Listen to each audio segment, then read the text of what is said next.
Your Daily 180, 180 seconds of pure Bible study. Is God concerned with little details? Oftentimes people have the attitude, God's not concerned about petty details. Well, we need to be careful. We should trust in the grace and the mercy of God, but we should also trust that when God tells us something, He means it.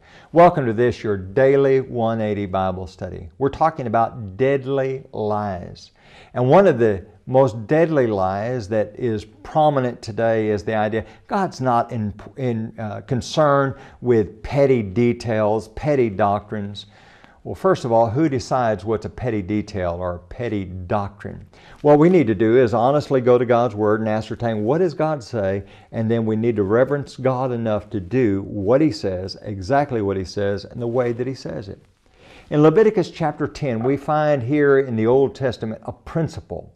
And God drives down a stake in the ground to say, I want you to know how I feel about doing what I have authorized and not doing what I've authorized and going beyond what I've authorized. And it's a story about two priests, Nadab and Abihu, the sons of Aaron. Join me in verse number 1. Nadab and Abihu, the sons of Aaron, each took his censer and put fire in it, put incense on it, and offered profane fire before the Lord, which He had not commanded them.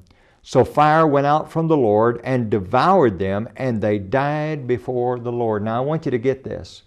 We look at it and we think, what's wrong with the fire? It's profane fire. It's not fire that God had commanded. It is not authorized by God. Now to you and me, that seems like a petty thing. Fire's fire. No. God had a reason for this.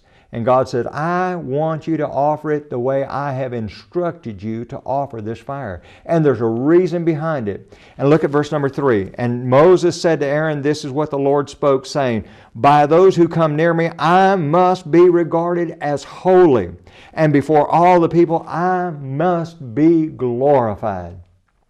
When we have the attitude that we can just be kind of willy-nilly, do things any old way that we please, and details don't matter, I know what's in my heart, just listen to my heart, God. I love you. I know I'm not doing exactly what you said, but my heart's in it. Listen, folks, to believe that is to believe a lie that will cost you your soul. Yes, your heart must be in it. Yes, your intentions must be right. But if your heart's in it and your intentions are right, you want to do what God has authorized, nothing more and certainly nothing less. Join us again tomorrow for your Daily 180 Bible study.